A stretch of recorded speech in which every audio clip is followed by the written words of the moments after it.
হাত্তা তুকাতিহি,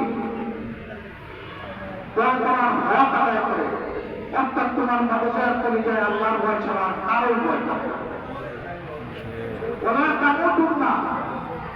আর তোমরা মৃত্যুবরণ করো না, দুনিয়া থেকে বিদায় নিও না এমন অবস্থায় ইল্লা ওয়া আনতুম মুসলিমুন, তোমরা আল্লাহর হুকুমের কাছে পুরোপুরিভাবে আত্মসমর্পণ না করে আসলামতু ইয়া রাব্বুল আলামিন এই পর্যায়ে না গিয়ে তোমরা মৃত্যুবরণ করো না।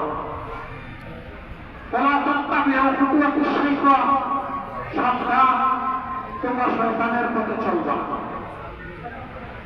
এই সন্তানটা মহান আল্লাহ দান করেছে। এবং মিলাই আমার সাথে আমি আপনারা মিলান নিজের সত্য আমরা কি মানছি আল্লাহ তাআলার সকল হুকুমের কাছে মাথা নত করে দিল? আমরা পারি না। আমরা জায়গায় জায়গায় লঙ্ঘন করি, আমরা রোগস কম বুঝি। কেমনে এটা একটু হেকমত করে ওই দিকে চলে যাবে। হেকমত কার সাথে? আল্লাহর সাথে। আল্লাহ হিকমত তালিম দিয়েছেন।